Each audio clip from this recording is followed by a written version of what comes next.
وفاقی وزیر داخلہ رانا ثناءاللہ نے کہا ہے کہ 499 میں سے صرف 6 FIR ہیں جنہیں پروسیس کیا جا رہا ہے۔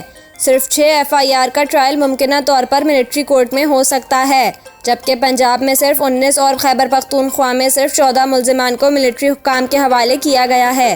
اسلام آباد میں پریس کانفرنس کرتے ہوئے رانا ثناءاللہ نے کہا کہ نفرت کی سیاست ایک ناسور کی طرح معاشرے میں داخل کی جا رہی تھی اور ایک پروگرام کے تحت پاکستان کی سیاست کو گندا کرنے کی کوشش جاری تھی۔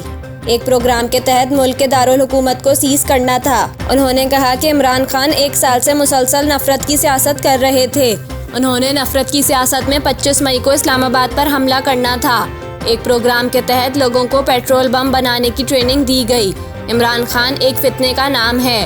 قوم نے اس فتنے کی شناخت اور ادراک نہ کیا تو یہ فتنہ قوم کو خطرے سے دوچار کر دے گا۔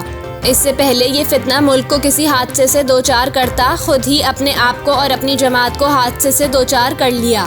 وزیر داخلہ کا کہنا تھا کہ 9 مئی کے واقعات پر مجموعی طور پر 499 FIR درج کی گئیں، جن میں 5000 سے زائد لوگوں کو گرفتار کیا گیا۔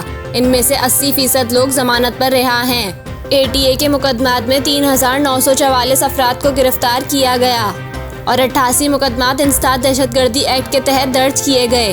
وزیر داخلہ نے کہا، اعتراض اٹھایا جا رہا ہے کہ ملٹری ایکٹ کا اطلاق سویلین پر ہو رہا ہے۔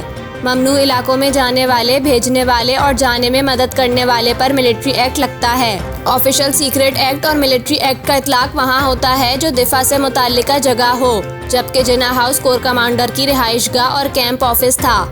وہاں بہت حساس چیزیں بھی موجود تھیں۔ جناح ہاؤس سے اٹھائی گئی چیز اگر کسی ہمسائے ملک سے استعمال ہو جائے تو کیا وہ سیاسی احتجاج ہوگا؟